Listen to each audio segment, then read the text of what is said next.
affected areas in Bihar to assess the situation. Union Minister Ravi Shankar Prasad also visited the flood-affected areas in Fatwa of Patna district, interacts with the flood-affected people and reviews the relief works. Rescue and relief operations on in full swing.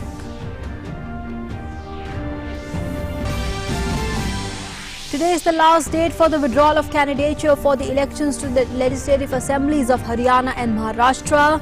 Both the states will go to polls on 21st October.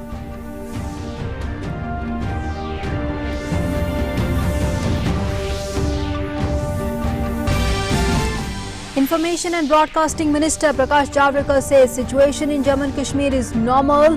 Says the people in the valley are happy over the abrogation of Article 370 as they will get the benefits at par with the citizens of the rest of the country.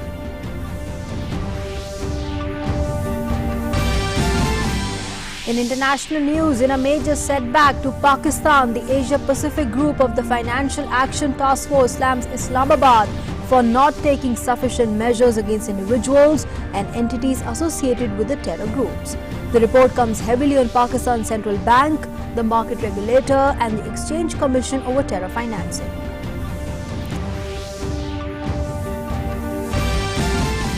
Mauritius Prime Minister Pravin Kumar Jagannath dissolves Parliament. In a video statement, he announces that the island nation would hold general elections next month.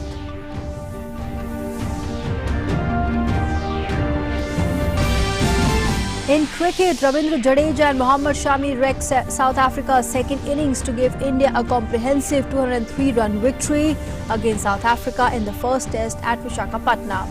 Visitors all out for 191 while chasing a victory target of 395 runs.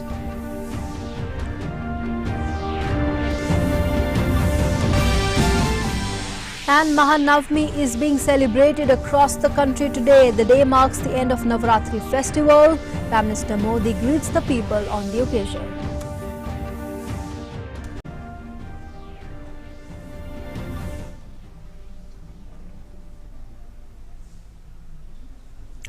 Hello and good morning. You're watching Doordarshan News. With me, Nancy Kohli. Our top story news just coming in. The special bench of the Supreme Court has asked the Maharashtra government to stop the axing of trees in the RA forest. Remember, that's an important input that is coming in from the Supreme Court. Let's go across now to our correspondent Vikas for that. Vikas, first of all, just fill us in with the observations of the top court.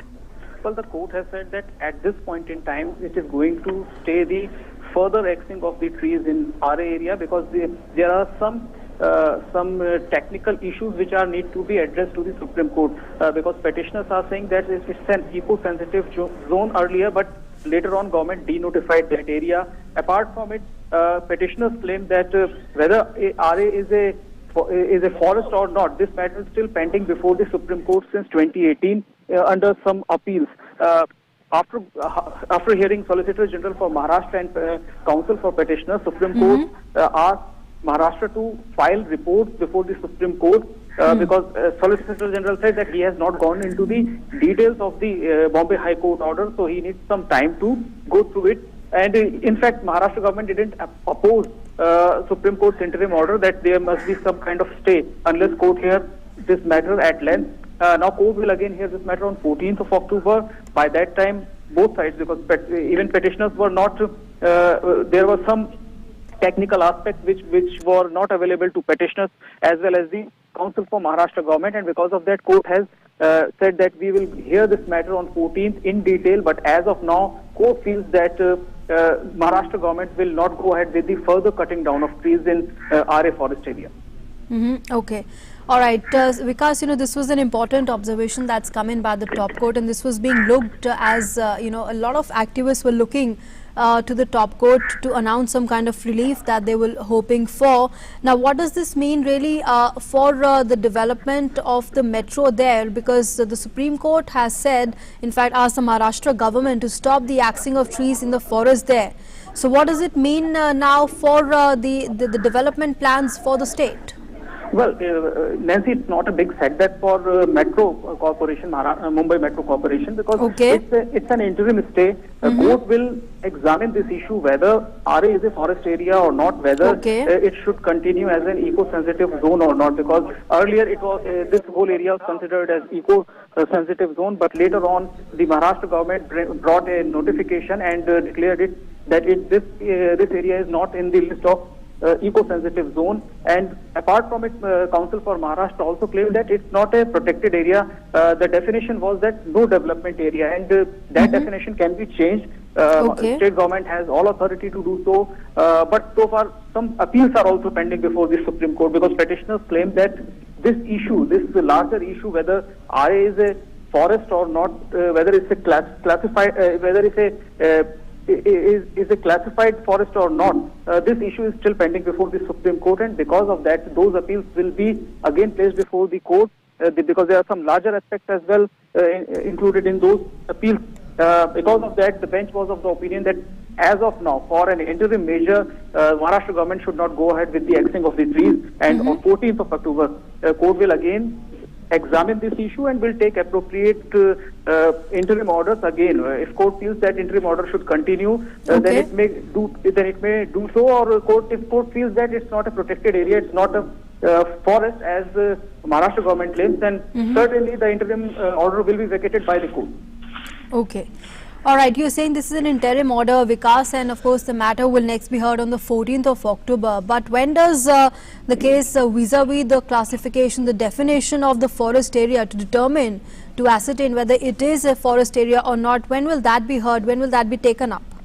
Well, Nancy, since those appeals are pending before the Supreme Court, and if court feels that those appeals which are pending, because that matter was related to the whole Sanjay Gandhi National Park, and court wants to know whether this particular area, this 33-acre area, is also part of that Sanjay Gandhi National one or not. So that petitions are related with Sanjay Gandhi National Park, and if court feels that this area also falls under that category, a classified area, a proper forest, then could deal it with some other approach. But as of now, both sides need some time. Petitioners as well as the Maharashtra Council for Maharashtra Government said that they are not opposing any interim order as of now, but they need some more time to counter the claims made by the petitioner. Okay. Because this has become a very emotive issue, because this is about saving RS trees, and of course a movement of sorts has also begun in the name of Save RS Trees, and protests were also happening as far as cutting of trees is concerned. So can we now hope that some sort of a peace there as far as these protests are concerned, since an interim order has come as a big reprieve for those they were looking for some relief from the Supreme Court? Well, certainly, Nancy, this is a relief for those activists who were saying that the Supreme Court must intervene. This matter came before the Supreme Court through a letter. Some law students wrote a letter to Chief Justice of India, and they said that they don't have enough time to file a proper appeal before the Supreme Court, and by the time they will file that appeal, all the trees will be axed down. So because of that, CJI treated this letter as a letter public interest litigation, letter PIL, and constituted a special bench for today. It was a holiday for Supreme Court, but the bench of Justice Arun Mishra and Justice Ashok Bhushan sat for this very specific case, and that letter, which was addressed to the CJI, demanded that at least this should be stayed, and court must examine what activists are saying and what these law students are saying. So now court will decide whether further intervention by the court is needed or not on the hearing of 14th of October. But as of now, court, the reason why court stayed, because if all the trees are cut down, then it becomes irrevocable, and there is no reason for the court to hear this matter on a further date. And because of all those reasons, Supreme Court has given an interim stay, but court will examine the whole issue, whether RA is a forest or not, and specifically this area, which is meant for a car shed for Mumbai Metro, whether this area also falls under a classified forest under Sanjay Gandhi National Park. Okay.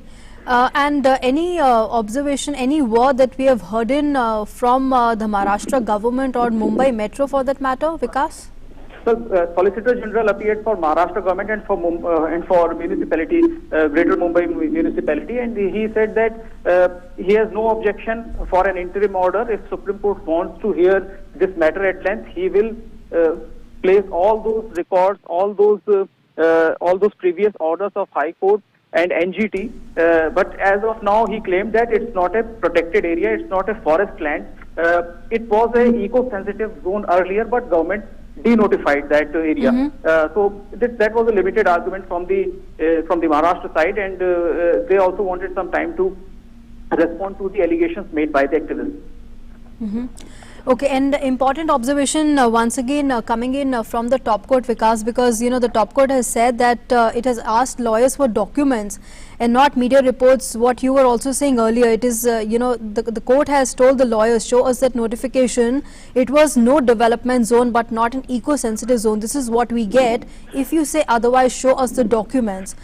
So are we given to understand that these documents will be furnished to the top court? Exactly, Nancy. This issue was raised before the court, and court asked the petitioner, whatever you are claiming that it's a protected area, it's a forest land. The documents say that it was a no development zone, and that definition can be changed by the state government. If it's a classified forest, then please put the relevant notifications.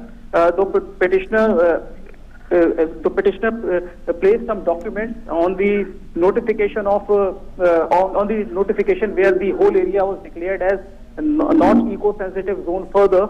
But so far the other documents are concerned, like pending appeals before the Supreme Court and the other petitions which are directly or indirectly related to this whole issue.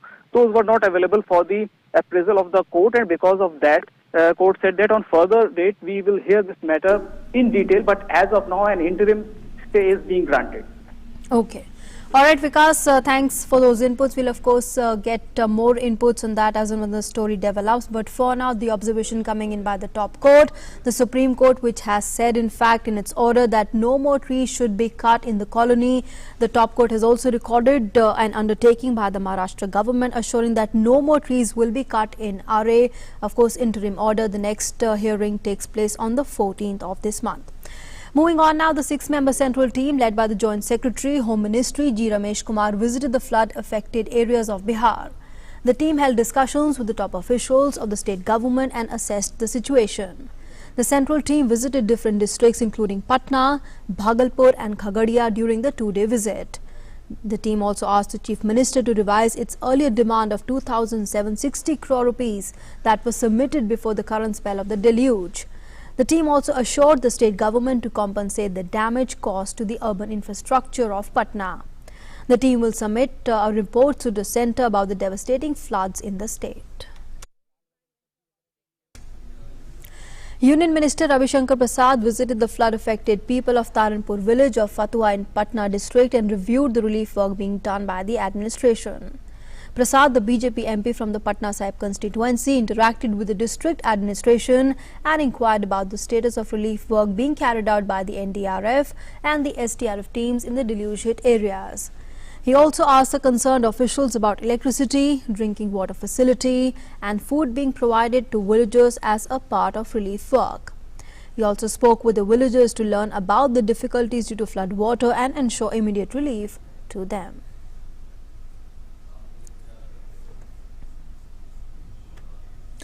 And as many as 14 districts and urban areas of Patna are still in the grip of flood. Over 21 lakh people in 75 subdivisions of Buxar, Navada, Nalanda, Arwal, Jahanabad, Bhojpur, Bhagalpur, Khagadia, Samastipur, Lakhisarai, Begusarai, Munger, Katihar and Purnia are reeling under intense floods. In Patna, apart from low-lying city areas, 5 subdivisions are inundated. The situation is likely to improve as the level of Ganga and Punpun has started receding. The Chief Minister Nitish Kumar took an aerial survey of the flood-affected Begusarai, Khagadia, Bhagalpur, Katihar and Purnia on Sunday. He also took stock of situation and asked the authorities to carry out the relief operations in a time-bound and efficient manner. Meanwhile, the rail services have been restored on the Patna-Gaya section and the Bakhtiarpur-Rajgir section as the water has receded from the rail tracks. In Patna, barring a few areas of Rajendranagar, Lohanipur, Kankarbagh and Patliputra colony, the logged water has receded. The instances of dengue fever has also gone up to 900 in the state. Over 170 patients are being treated at the Patna Medical College Hospital, and the state government has organized a 3-day free dengue checkup camp at the hospital and the campus between 10th and the 12th of October. Fogging is also being done in urban areas of Patna to contain the vector-borne disease. Bleaching powder is being sprinkled in the areas where water has receded. The death toll has gone up to 97 in the current flood fury. And moving on now to news from the poll-bound states of Haryana and Maharashtra. Today is the last date for the withdrawal of candidature for the assembly elections of Haryana and Maharashtra. The scrutiny of the nomination papers in both Haryana and Maharashtra was held yesterday. The two states will go to polls on 21st of this month, and the counting will take place on the 24th.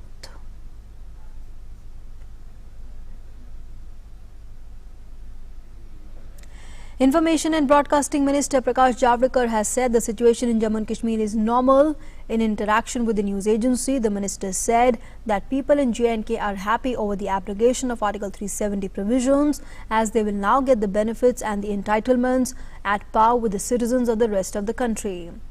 The minister asserted that there have been no restrictions on the media and that all the newspapers are being published in the valley without any difficulty. The minister said the journalists are free to visit the region and see the situation for themselves. And Jammu and Kashmir Director General of Police Dilbagh Singh has said that Pakistan is violating the ceasefire in order to push the infiltrators. He said the anti-infiltration grade of the Indian Army at the border areas is strong and has spoiled many such attempts from Pakistan. Poonch और राजौरी के area में बार-बार ceasefire violation हो रहा है. उधर उड़ी के एरिया में है, नामला के एरिया में हो रहा है, करना और केरन के एरिया में हो रहा है. और ये सीजफायर वायलेशन जो हैं, इसके दौरान पाकिस्तान आर्मी की कोशिश रहती है कि ज़्यादा से ज़्यादा मिलिटेंट्स को पुशन करने की कोशिश करें. हमारी जो एंटी इन्फिल्ट्रेशन ग्रिड है, जो बॉर्डर की ग्रिड है, काफ़ी मजबूत है और उनकी बहुत सारी ऐसी कोशिशें जो है वो नाकाम की गई हैं. Raksha Mantri Rajnath Singh will today leave for France on a 2-day visit. The Defence Minister will call on the French President Emmanuel Macron tomorrow. And later, the Raksha Mantri will participate in the Rafale fighter aircraft handing over ceremony at the Marignac along with French Minister of Armed Forces Florence Parly. He will also perform the Shastra Puja on the auspicious occasion of Vijayadashmi and fly a sortie in the Rafale fighter aircraft. The Defence Minister will hold the annual defence dialogue with her counterpart later on Tuesday. The Raksha Mantri will also address the CEOs of the French defence industry. Moving on now, Union Minister for Finance and Corporate Affairs Nirmala Sitharaman will inaugurate the National E-Assessment Centre in New Delhi today. Under the new system, the taxpayers have received notices on their registered emails as well as on registered accounts on the web portal www.incometaxindia.efiling.gov.in with the real-time alert by the way of SMS on their registered mobile number, specifying the issues for which their cases have been selected for scrutiny. The replies to the notices can be prepared at ease by the taxpayers at their own residence or office and be sent by mail to the National E-Assessment Centre by uploading the same on the designated web portal. The setting up of the National E-Assessment Centre is a momentous step towards the larger objective of better taxpayer service, reduction of the taxpayer grievances in line with Prime Minister Modi's vision of Digital India and the promotion of ease of doing business. And moving on now to news from around the world. In a major setback to Pakistan, the Asia-Pacific group of the Financial Action Task Force has slammed Islamabad for not taking sufficient measures against individuals and entities associated with the terror groups. The Asia-Pacific Group on Money Laundering on Saturday published its report on money laundering and terror financing in Pakistan a week before the annual plenary of the task force. The report said that Islamabad has not taken sufficient measures to fully implement the UNSCR 1267 obligations against all the individuals and the entities, especially those associated with the Lashkar-e-Toiba, Jamaat-ud-Dawa, and Falah Insaniyat Foundation, as well as the group's leader Hafiz Saeed. The report came heavily on Pakistan Central Bank, the market regulator, and the Exchange Commission over terror financing. The Mauritius Prime Minister Pravin Kumar Jagannath dissolved the parliament. In a video statement, Pravin Kumar Jagannath announced that the island nation will hold the general elections on 7th November. By law, the country has between 30 and 150 days to organize elections after the Prime Minister dissolves parliament. The country, a popular tourist destination and one of Africa's most stable nations, holds elections every 5 years, with the last one in 2014. Jagannath, who also holds the Finance Ministry portfolio, will seek another term as the leader of the movement Socialist Militant. He had in 2017 succeeded his father Anirudh Jagannath, who was the Prime Minister, the President or the opposition leader from 1976 before stepping down in 2016 at 86. The island nation of 1.3 million inhabitants, considered one of Africa's most stable democracies, won independence from Britain in 1968. Its economy is based on tourism, financial services, and the exports of sugar and textiles. Moving on now to sports news. In cricket, India defeated South Africa in the first test at Visakhapatnam by 203 runs. Chasing a target of 395 runs, South Africa began their innings from score 11 for 1, but soon their batting order collapsed. Ravindra Jadeja and Mohammad Shami struck a lethal blow. After losing 8 wickets on 70 runs, South African batsmen Dane Pitt and Senuran Mutusami tried to resurrect the South African innings. However, the 91-run partnership was broken after Mohammad Shami claimed the wicket of Dane Pitt, who scored 56 runs. South African batsmen were bowled out on 191 runs. Mohammad Shami picked 5 wickets. And Mahanavami or Shardiya Navratri is being celebrated today. The day marks the culmination of the 9-day-long Navratri festival. Devotees offer prayers in temples and perform Kumari Pujan. On this day, Goddess Durga is worshipped and Saraswati, the deity of knowledge and wisdom. Devotees visit puja pandals to offer their obeisance to Ma Durga. Prime Minister Modi has extended his greetings on Mahanavami to all the countrymen.